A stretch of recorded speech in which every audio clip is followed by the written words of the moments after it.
नमस्कार दोस्तों, कैसे हैं आप लोग। आशा करते हैं कि आप लोग बहुत अच्छे होंगे।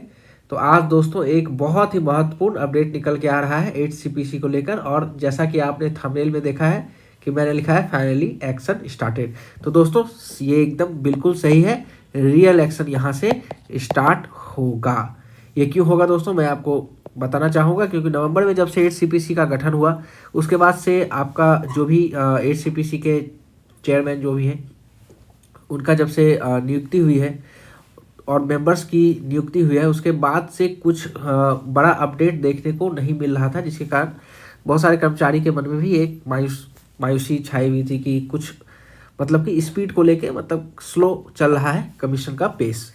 तो अब दोस्तों ये जो महत्वपूर्ण कड़ी थी जो बची हुई थी, क्योंकि जनवरी में ही हमने डिस्कस किया था कि लेटेस्ट आपको बताया था कि ऑफिस का अलॉटमेंट जो कि बचा हुआ था वो हो चुका था। मगर यहाँ पे दोस्तों जो मोस्ट इंपॉर्टेंट फैक्टर है that is the director of 8th CPC, इनकी नियुक्ति अभी तक नहीं हुई थी दोस्तों।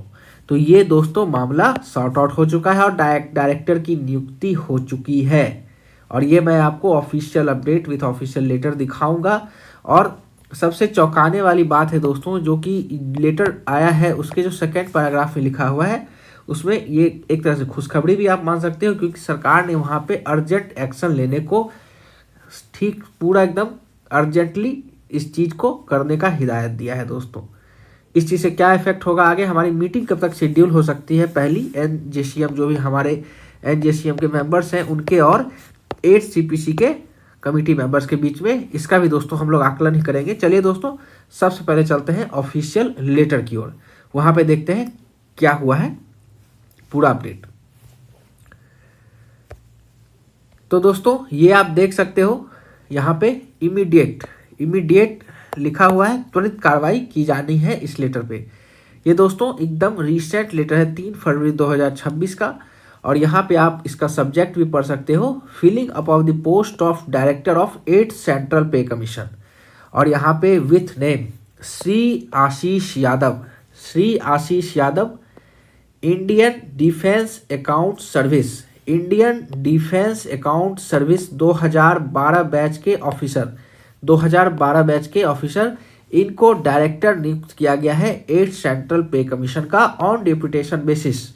इनकी जो टाइम रहेगी, समय सीमा रहेगी जब तक ये डायरेक्टर बने रहेंगे, दैट विल बी को टर्मिनस, मतलब जब तक 8 सीपीसी का रिपोर्ट नहीं आ जाता है, अप्रूव नहीं हो जाता है, तब तक ये डायरेक्टर के पद पे रहेंगे 8 सीपीसी के। तो ये बहुत बड़ा अपडेट है दोस्तों, ये बहुत बड़ी कड़ी थी जिसके बिना आपका आगे कोई भी काम आगे बढ़ने वाला नहीं था दोस्तों। तो ये अब कंप्लीट हो चुका है। Shri Ashish Yadav IDs 2012 batch director नियुक्त हो चुके हैं 8 सेंट्रल पे कमीशन के।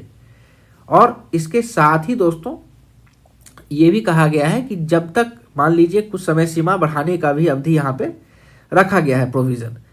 मगर यहाँ पे अगर दोस्तों सेकेंड पैराग्राफ की जो मैं बात कर रहा था, इसको आप देख लें एक बार। यहाँ पे साफ साफ ये लिख दिया गया है कि एज पर ACC direction and the guidelines of DOPT, department of personnel and training, circular number भी दिया गया है।